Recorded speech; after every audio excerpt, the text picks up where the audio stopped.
पिछले वीडियो से।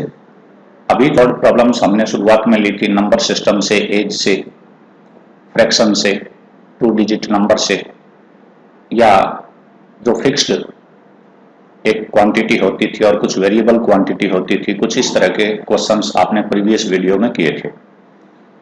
अब लगभग थर्ड लेवल आपके उसका ये आ जाता है। काफी लंबे क्वेश्चंस इसमें रहते हैं, थोड़ा सा आपको ज्यादा एक्स्ट्रा वर्क करना पड़ता है और एक इंटीग्रेटेड अप्रोच आने लगती है कि क्या आप कुछ दूसरी एक्टिविटीज के बारे में भी जानते हैं कि नहीं। यदि कुछ प्रीवियस एक्टिविटीज आपको आती हैं तो इन क्वेश्चंस को हम कर पाते हैं, क्योंकि और डिफिकल्टी लेवल थोड़ा सा बढ़ा दिया जाता है यहाँ। तो आज हम थर्ड लेवल वर्ड प्रॉब्लम्स पढ़ेंगे। The area of a rectangle gets reduced by 9 square units if its length is reduced by 5 units and breadth is increased by 3 unit। पहली स्टेटमेंट इसने दी, एक रेक्टेंगल का एरिया 9 स्क्वायर यूनिट कम हो जाता है।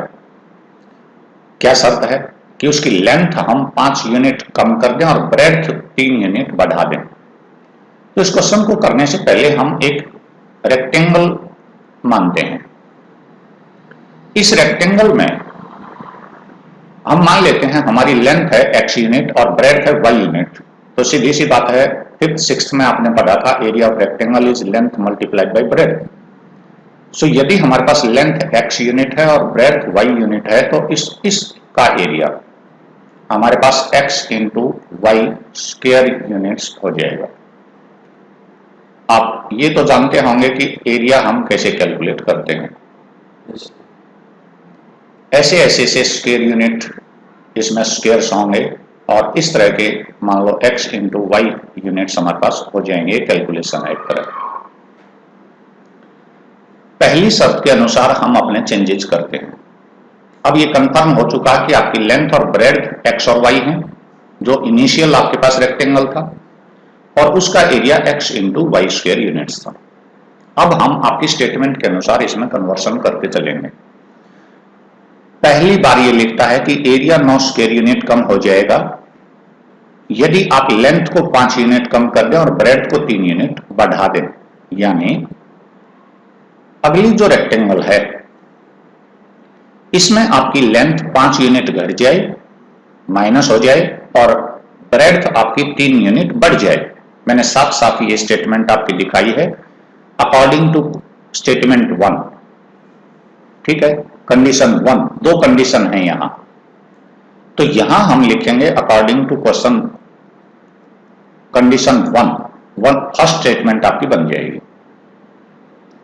Length will be x minus 5 unit after reducing 5 unit. Breadth will be y plus 3 unit if we increase breadth by 3 unit. What will be your area. अब आपका यहां area निकालना compulsory है। Area आपका कितना हो जाएगा, x minus y into y plus 3। इस मल्टीप्लीकेशन को आपको करना है। हम इस मल्टीप्लीकेशन को करेंगे तो x y plus 3x minus 5y minus 15। ये एरिया की कंडीशन उसने क्या दी कि प्रीवियस एरिया में 9 स्क्वायर यूनिट्स रिड्यूस हो जाएंगे। तो ये कंडीशन अब आपको अप्लाई करनी है। ये प्रीवियस एरिया में 9 स्क्वायर यूनिट कम है। प्रीवियस यूनिट एरिया आपका था x इंटू वाई। यहां हम कैंसिल करते हैं x y दोनों तरफ आपके पास। तो एक इक्वेशन यहां आपके पास बचेगी 3x minus 5y is equal to 6। It will be your equation first. अब जो सेकंड स्टेटमेंट ये देता है कि इसकी लेंथ इतनी बढ़े, ब्रेड्थ इतनी बढ़े तो एरिया इतना बढ़ेगा, वो अकॉर्डिंग टू क्वेश्चन आपको यों की यों फिर अप्लाई करनी है आपकी पहले वाली रेक्टेंगल पर। हम यहां जो कोशिश करते हैं तो आपने देखा इसकी कंडीशन है if we increase length by 3 unit and breadth by 2 unit. I think here it was 2। तो यहां हमारे पास लेंथ इसकी रेक्टेंगल की नई रेक्टेंगल आपके पास ये बन गई है। लेंथ x प्लस 3 है, ब्रेड्थ y प्लस 2 है। तो हमारे पास एरिया कितना आ जाएगा इसका, एरिया आ जाएगा x plus 3 into y plus 2। यदि मैं यहां इसे कैलकुलेट कर दूं x plus 3 length into breadth y plus 2, it will be x into y plus 2x plus 3y plus 6. There is a condition that this area is 67 square unit more than previous rectangle's area. पिछले वाले rectangle के area से ये 67 more than है। सो आपकी second condition है। Second condition में हम इसमें अपनी कंडीशन यूज करते हैं। सेकंड कंडीशन में इसने कहा कि ये वाला एरिया जो अब रेक्टेंगल का हो गया है x y plus 2x plus 3y plus 6, it is equal to 67 square unit more than area of previous, this is area of previous rectangle. So x y is on both side, you will get 2x plus 3y is equal to 61। ये 6 इस तरफ आके subtract कर दीजिएगा, it will be your second equation. अब आपको करना क्या है, you have to solve, simply you have to solve these two equations. 3x minus 5y is equal to 6, 3x minus 5y is equal to 6। ये आपकी equation 1 थी। अब आप एलिमिनेशन मेथड से जा सकते हैं, आप सब्स्टिट्यूशन मेथड से जा सकते हैं। मैं एलिमिनेशन मेथड यहां ले रहा हूं, ठीक है। मल्टीप्लाइंग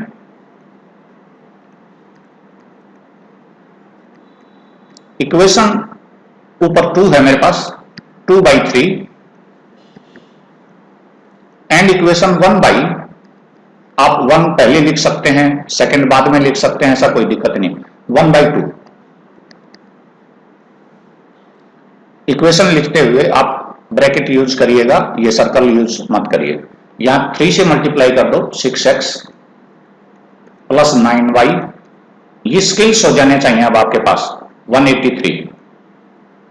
फिर यहां आपके पास है 6x minus 15y is equal to 12। जब आप इन्हें आपस में सब्ट्रैक्ट करोगे, यहां मैं दे देता हूं सब्ट्रैक्टिंग बोथ इक्वेशन, सब्ट्रैक्टिंग। आप कौन सी इक्वेशन में से कौन सी घटा रहे हैं ये कोई मैटर यहां नहीं है, उससे आपके आंसर के ऊपर कोई असर नहीं पड़ेगा। यदि यहां 6x दोनों पॉजिटिव हैं तो घटाना है, और दोनों यदि एक पॉजिटिव एक नेगेटिव होता तो एडिंग कर देते हम। तो यहां माइनस, ये प्लस, निशान बदलना बहुत जरूरी है जब आप इसे माइनस करेंगे।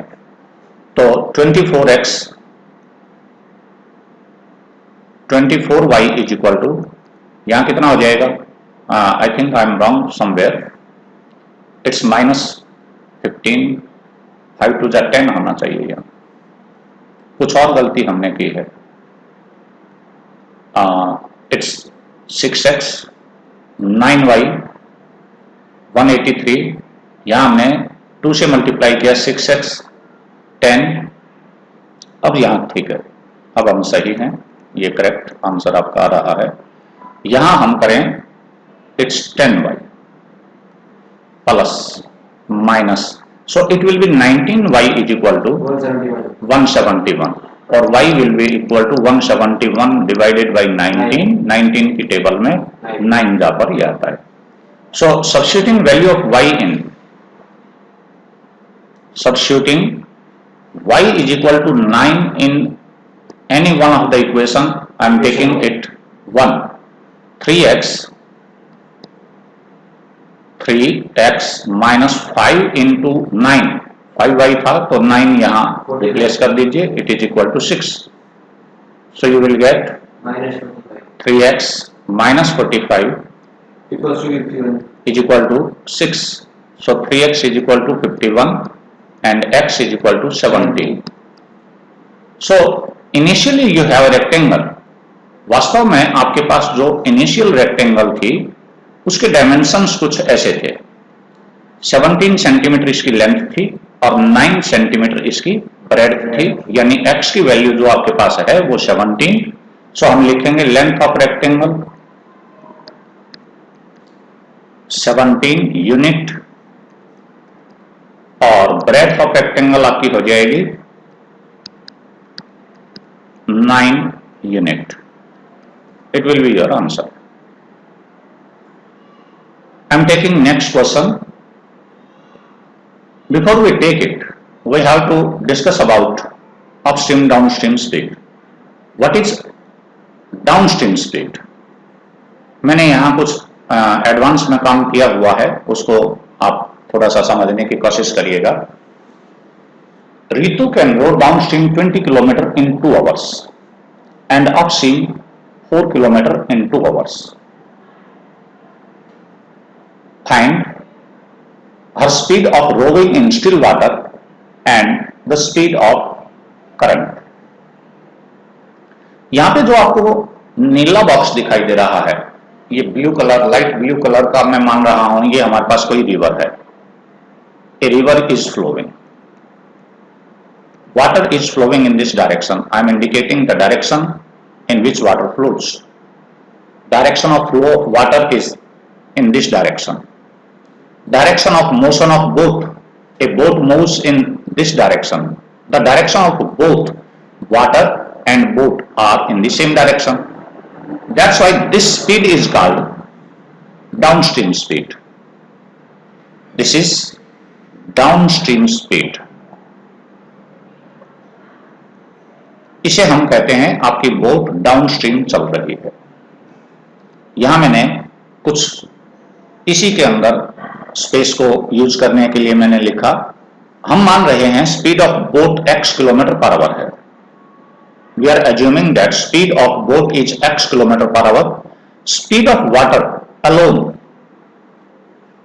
y kilometre per hour. मान लीजिए हमारी बोट कोई 15 किलोमीटर पर आवर से रो करती है स्टिल वाटर में और 2 किलोमीटर पर आवर पानी बह रहा है, तो डाउनस्ट्रीम स्पीड हमारे पास हो जाएगी 15 किलोमीटर डिस्टेंस तो कवर करेगी आपकी boat alone without any effort of water. पानी का तो एडिशनल कोई उसमें वो नहीं होगा. 15 किलोमीटर तो वो अपने आप कवर कर लेगी. पानी यदि बह रहा है उसी डायरेक्शन में तो 2 किलोमीटर तो पानी ही ले जाएगा उसे, यदि बोट ना चल रही होती तो. बहता हुआ पानी बोट को, यदि बोट हम ना चलाते, बोट का कोई एफर्ट ना होता, एनर्जी ना लगती, उस पर इंजन ना चलता, तो सीधी सी बात है 2 किलोमीटर तो बहता हुआ पानी ले जाएगा उसे. सो 1 घंटे में 2 किलोमीटर तो उसे पानी लेके जाएगा और 15 किलोमीटर वो अपने एफर्ट से, अपनी एनर्जी से, अपने इंजन से चलेगी. सो डाउनस्ट्रीम स्पीड हो जाएगी 17 किलोमीटर पर आवर. इसी तरह यदि हम देखें, यहां जैसे मैंने 15 और यहां ये जो स्थिति है, मान लो मैं 15 ले रहा हूं और ये 2 है, तो आपकी डाउनस्ट्रीम स्पीड हो जाती है 15 + 2 यानी 17. ठीक है, तो ये कोई जरूरी नहीं क्योंकि हमें स्पीड अभी निकालनी है, मैं सिर्फ एग्जांपल्स दे रहा हूं, कोई जरूरी नहीं कि इसका आंसर 15 और 2 होगा. Next I am taking next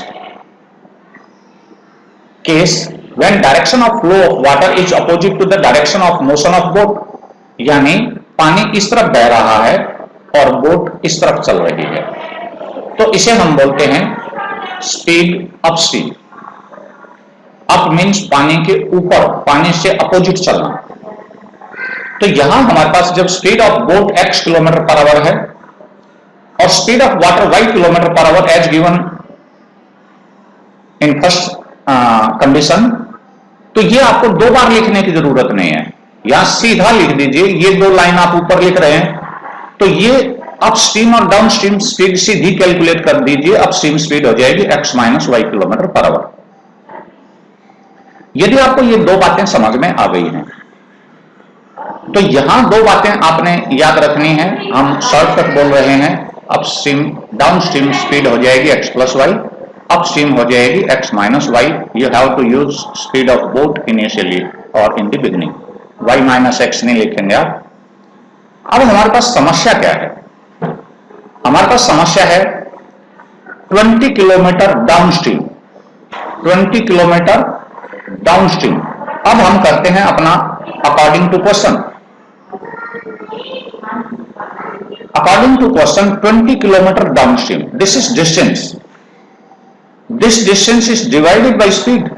the direction is downstream, so we have to divide it by downstream speed. So x + y. It is in 2 hours. Yes sir. Distance कितना था? 20 किलोमीटर. सिंगल यूनिट दी हुई है. यहां equation बनानी बहुत आसान है. 20 kilometre distance दिया हुआ है, 2 आवर्स दिया हुआ है. चाहो तो आप इन दोनों को डिवाइड कर सकते हैं. 20 divided by 2 is equal to downstream speed. Yes sir, no sir. या हम इसे कर सकते हैं distance divided by speed is equal to time. It will give you one equation. Cross multiply कर दीजिए, यू विल गेट 2 कॉमन ले लीजिए, x plus y is equal to 10. Equation 1. Second case क्या था आपके पास? अपस्ट्रीम स्पीड का क्या case था देखिए. And upstream 4 kilometre in 2 hours. 4 kilometre. Next equation बनाने के लिए सेकंड कंडीशन को आप अप्लाई करिएगा. ये सेकंड कंडीशन जब आप अप्लाई करेंगे तो 4 किलोमीटर अपस्ट्रीम स्पीड से डिवाइड करिए. अपस्ट्रीम स्पीड थी x माइनस वाई, ये भी 2 आवर्स है. तो यहां 2 कैंसिल कर लीजिए, 2 कॉमन ले लीजिए, एक से यहां मल्टीप्लाई करोगे, आपकी सेकंड इक्वेशन होगी x minus y is equal to 2. I think we can solve them. आप इन्हें सिर्फ ऐड कर दीजिए. 2x will be equal to 12 और x will be equal to 6. If x is 6 then y will be 4. Yes sir, no sir. Can you solve them out? तो इसको लिखने का कितना सा आपको लिखना है, इसके लिए मैं एक थोड़ा सा स्पेस क्रिएट कर लूं. उस स्पेस पे आपको दिखा रहा हूं कि इतना सा काम आपको करना है. लेट स्पीड ऑफ बोट, बात मैं जल्दी करूंगा. Speed of boat is equal to x kilometre per hour. ये आपको इतना लिखना है. स्पीड ऑफ वाटर, ये बोट की स्पीड स्टिल वाटर में है, y किलोमीटर पर आवर. और अब आपने यूज करना है स्पीड डाउन स्ट्रीम. दोनों तरफा 2 डायरेक्शन की आपकी स्पीड होगी. Speed down stream. Down stream में हम क्या करते थे? दोनों को ऐड करते थे. स्पीड डाउन स्ट्रीम कितनी हो जाएगी? दोनों को ऐड कर दीजिए, x plus y. This is your revision. Kilometre per hour. Speed of stream, अब स्ट्रीम स्पीड कितनी हो जाएगी आपकी? लिखिए फटाफट. x minus y kilometre per hour. x minus y kilometre per hour. So distance कितना था आपका? 20 किलोमीटर था. तो 20 किलोमीटर आपका डाउन स्ट्रीम स्पीड का डिस्टेंस था. The boat can travel 20 kilometre downstream in 2 hours. So 20 kilometre जो distance है, इसको डाउन स्ट्रीम स्पीड से डिवाइड करेंगे. इससे x plus y is equal to 2 hours. 2 common लेके मल्टीप्लाई कर दीजिए, या सीधा इसको आप मल्टीप्लाई कर सकते हैं. 2x plus 2y is equal to 20. Now take 2 as common factor. X plus y will be equal to 10. This is equation 1 or this is according to question. अब दूसरी जो कंडीशन आप बनाना चाहते हैं, तो वहां पर आपको बताया गया कि 4 किलोमीटर डिस्टेंस ही कवर किया इसने अपस्ट्रीम में. दूसरी कंडीशन आपके पास है 4 किलोमीटर डिस्टेंस है. 4 किलोमीटर उसने बताया और स्पीड थी आपकी डाउन अपस्ट्रीम. अपस्ट्रीम स्पीड से 4 किलोमीटर चला. It takes 2 hours once again. तो फिर 2 से मल्टीप्लाई कर दीजिए. 2x minus 2y is equal to 4. 2 common ले लीजिए. x minus y is equal to 2. And simply now you have 2 equations here. x plus y is equal to 10. These equations are so simple, you can use 2. Now we can add them. If we are adding 2x is equal to 12 और x is equal to 6. यहां यदि आप subtract कर देंगे तो कोई दिक्कत नहीं है, फिर सब्ट्रैक्ट कर दीजिए, या x की वैल्यू पहले वाली इक्वेशन में रख दें. x plus y is equal to 10 था, x की वैल्यू 6 रख दीजिए. 6 plus y is equal to 10, so y is equal to 4. तो हमारे पास यहां अब आपको फाइनली लिखना है speed of boat is equal to 6 kilometre per hour और स्पीड ऑफ वाटर और current. Speed of current, simply current is used. Speed of water 4 kilometre per hour. I think it will be clear now. I am taking your next question.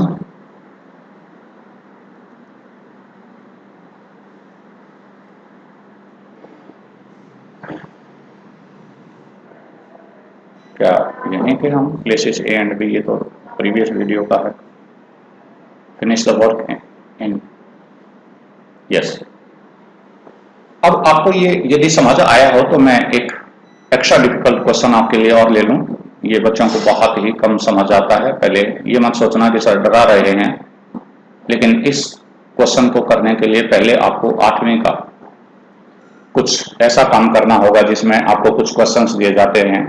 A can do a piece of work in 12 days, B can do a piece of work in 15 days. In how many days can they do the piece of work if they work together? यदि वो इकट्ठे काम करते हैं तो कितने दिन में उसे फिनिश कर सकते हैं। यहां दो बड़ी बुरी बीमारी है। एक रेसिप्रोकल फंक्शन होता है, एक तो डायरेक्ट वेरिएशन होता है आपके पास, और एक इनवर्स वेरिएशन होता है। उन वेरिएशंस को बच्चा आसानी से समझ नहीं पाता। यहां 2-3 बातें बहुत बढ़िया देखिए। If I am talking about A statement, a person can do a work in 5 days means that person can finish 1/5 part of that work in 1 day. एक आदमी यदि किसी काम को 5 दिन में करता है, we have to divide that work into 5 equal parts and one part will represent 1/5 of the work. एक छोटा सा उदाहरण देके दिखा दूं। मान लीजिए हमारे पास ये कोई काम है, इसको हमने 5 हिस्सों में बांटा हुआ है। इस स्टेटमेंट के अनुसार बांट रहा हूं, A can do this piece of work in 5 days। तो ए पहले दिन यहां काम करने लगता है तो ये हिस्सा वो कंप्लीट करके चला जाता है। इस तरह से वो इस पूरे काम को 5 दिन में करेगा। So this part will represent 1/5 of work. Work is that much. Work is this total. Total figure is 1 work. So this part will indicate 1/5 part. So जहां हम लिखते हैं A can do a piece of work, A can do a work in 5 days, तो इसकी एक उल्टी statement होती है, is 1 day's work. 1 day's work. It will be 1/5 part of work. 1/5 part of work. ठीक है, 1/5 of work या part of work कर दूं। ये आपको सावधानी से समझना।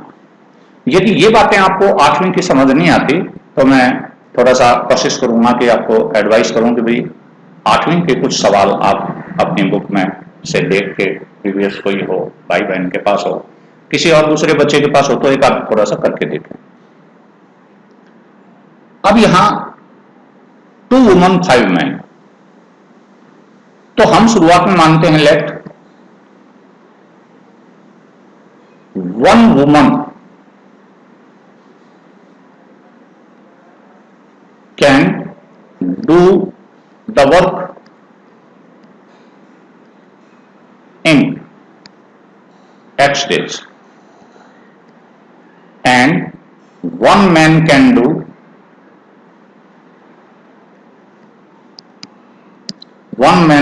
the work in Y days. X दिन में काम करते हैं, तो इसी वाली बात पे आइए कि एक औरत का एक दिन का काम कितना है।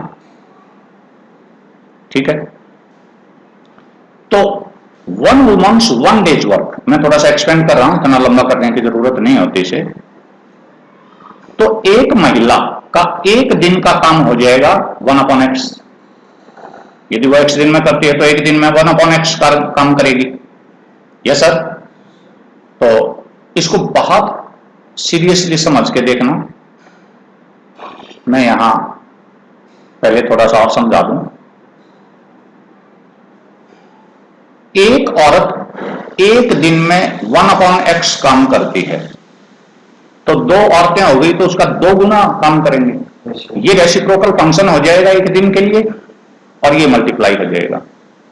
बेटे एक महिला एक दिन में इतना काम करती है, तो 2 महिलाएं होंगी तो 2 गुना काम करके जाएंगे। और एंड का मैंने बताया था मैथमेटिक्स में, and is just like some, combination. एक आदमी एक दिन में कितना काम करता है? 1/y। और वो कितने आदमी हैं? 5 हैं, तो 5 multiplied by. Can finish an embroidery work in 4 days। This is 1 day's work, 1 day's work, so 1 day's work will be here 1/4। ये आपको ध्यान देना है। 4 दिन में यदि वो काम कर सकते हैं तो एक दिन में दोनों मिलाकर 1/4 काम कर सकते हैं। So it is equal to 1/4। यहां देखें, ये रेसिप्रोकल फंक्शन हो गया, ये रेसिप्रोकल हो गया है, ये मल्टीपल्स आए हैं और ये भी रेसिप्रोकल हुआ है। ये बात ध्यान देना है आपको।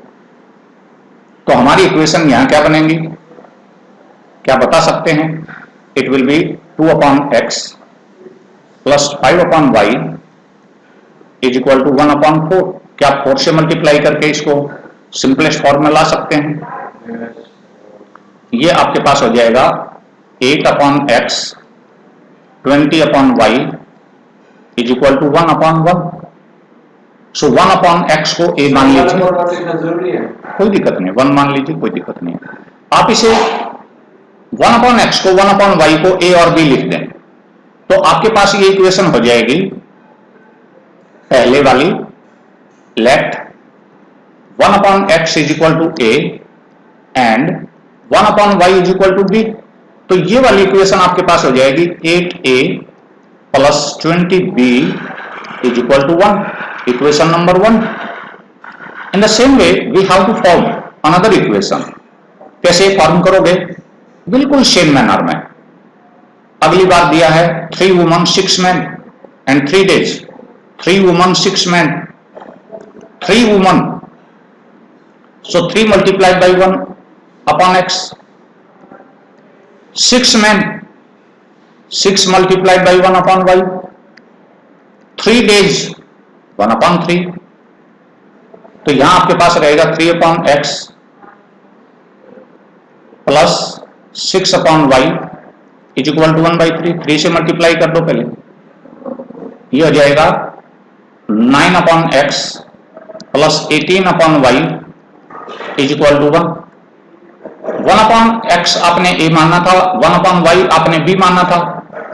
Your new second equation will be 9a plus 18b is equal to 1। It will be your second equation. Can you solve for a and b? क्या आप इसे a और b के लिए सॉल्व कर सकते हैं? एलिमिनेशन मेथड बनाइए, जो आप इच्छा हो वो करिए। Can you do it? a plus 2b। जी, मैं नेक्स्ट क्वेश्चन पे आता हूं। This is one more interesting question for you. यहां पर आपकी जर्नी को पार्शियल 2 ट्रांसपोर्ट से कवर किया गया है, एक ट्रेन से और एक बस से। कोई इंसान 300 किलोमीटर दूर जाता है तो कुछ हिस्सा अपनी जर्नी का वो ट्रेन से कवर करता है, कुछ हिस्सा, यानी 2 वेरिएबल में आपको बांट दिया गया है 300 किलोमीटर की जर्नी को। पहला इसने बताया कि 300 किलोमीटर, यहां फिगर में मैंने कुछ एडवांस में काम किया हुआ है। I have to travel, Ruhi the girl has to travel from A to B and this is 300 kilometre apart. A से बी 300 किलोमीटर दूर है। अब रूही 60 किलोमीटर ट्रेन से चलती है, तो ये ट्रेन का हिस्सा मैं नीला दिखा रहा हूं। यहां 60 किलोमीटर वो चली तो हमारे पास बाकी का हिस्सा कितना बचा? 240 kilometre. And remaining by train, this remaining means 240 kilometre. 300 kilometre को यदि आप बांटते हैं 60 तो रिमेनिंग हो जाएगा 240। तो यहां पर 60 किलोमीटर ट्रेन से और 240 किलोमीटर वो बस से चली, पहला हिसाब बना। If she travel 100 kilometre by train and remaining by bus, तो अगली फिगर जो आपको दिखाई दे रही है 100 kilometre by train and 300 kilometre by bus. अब मैं थोड़ा सा आपको बताना चाहूंगा, यदि मैं ट्रेन की स्पीड को x किलोमीटर पर आवर मान लूं, तो ट्रेन में जितना डिस्टेंस हमने कवर किया है वो ट्रेन की स्पीड से डिवाइड कर देंगे, तो हमारे पास ट्रेन में बिताया हुआ समय इस तरह से हो जाएगा। ये डिस्टेंस है 60 किलोमीटर और स्पीड हमारे पास ट्रेन की हमने क्या मानी, x। Yes sir. दूसरी तरफ बस का है ये पीले वाला हिस्सा, ये जो डिस्टेंस था ये कितना बचा है 240। बस की स्पीड हम मान लेंगे y,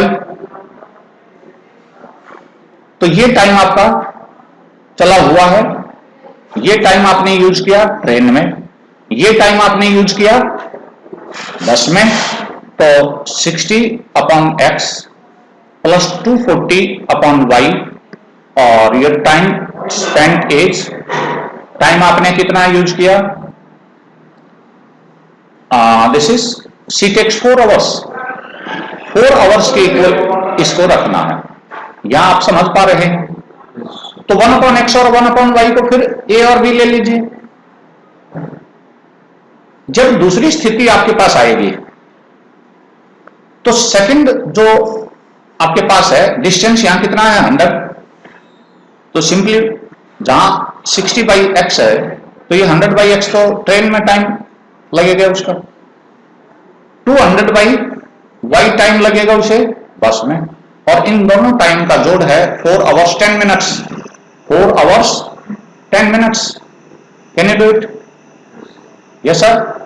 और यदि आप इसे पूरी तरह से एक बार फिर समझना चाह रहे हैं तो मैंने थोड़ा सा स्पेस इसको अलग से लिखा है, मैं आपको अलग से थोड़ा सा इसे लिख के दिखा दूं। शुरुआत में कर रहा हूं, let speed of train, speed of train. अब इतना ही लिखना आपको, वो छाप के दिखाना नहीं, वो समझाने के लिए था। Speed of train is equal to x kilometre per hour. Speed of bus is y kilometre per hour. अब आपको उस 300 किलोमीटर को पार्शियली तोड़ना है। कितना तोड़ना है अकॉर्डिंग टू क्वेश्चन, देखो कितना आसान अब ये क्वेश्चन हो जाएगा, समझाने में काफी लंबा मैंने बताया था इसको। 60 किलोमीटर ट्रेवल्स, रोही travel 60 kilometre by train and remaining by bus. तो ट्रेन की स्पीड कितनी थी x, बस की स्पीड कितनी थी, इसका मतलब ये टाइम तो उसे ट्रेन में लगा, ये टाइम उसे बस में लगा, तो 4 आवर्स के बराबर लगा। इक्वेशन नंबर 1 आपकी हो गई। Yes sir. दूसरी इक्वेशन क्या हो जाएगी, she travels 100 by train and remaining 200 by bus, it takes 4 hours 10 minutes. 10 minutes को आपको आवर्स में कन्वर्ट करना है, it will be 1/6 and this is your time 25/6। So यहां आपने अब आगे मानना है left 1/x is equal to a and 1/y is equal to b. I think you have solved such questions in previous videos. इस तरह के questions आपने पहले किए हुए हैं। तो यहां जब हम चलेंगे, पहली आपकी इक्वेशन हो जाएगी 60a प्लस 240b। b को यहां थोड़ा सा ऐसा ना लगे कि आपका 6 दिखाई दे रहा है यार, इज इक्वल टू 4 आवर्स और 100a plus 200b is equal to 25/6. Can you solve these questions, these equations for x and y? a और b की वैल्यू जो आएगी उनका रेसिप्रोकल लिख दीजिएगा, स्पीड ऑफ ट्रेन और स्पीड ऑफ बस आ जाएगी। आई थिंक आप नहीं कर पाएंगे क्या? अच्छा मैं कर देता हूं, कोई नहीं। हमारे पास आपकी इक्वेशंस आई हैं, क्या आप ये बोलेंगे 60a plus 240b is equal to 4। तो यहां इस इक्वेशन को हम क्या करेंगे, यहां इसे 6 से मल्टीप्लाई कर लेता हूं मैं। 600 प्लस 1200 इज इक्वल टू 25 आ जाएगा, 6 से मल्टीप्लाई कर दो तो ये लिख देता हूं मैं यहां हमारे पास 6 से मल्टीप्लाई किया तो 600 a plus 1200 b is equal to 25। ये इक्वेशन 1 थी, ये इक्वेशन 2 है। यहां केवल 10 से मल्टीप्लाई कर दीजिए। ये बड़ी संख्याएं देख के विचलित मत हो। मल्टीप्लाइंग 1 बाई 10 600 हो जाएंगे दोनों, एंड सब्ट्रैक्टिंग फ्रॉम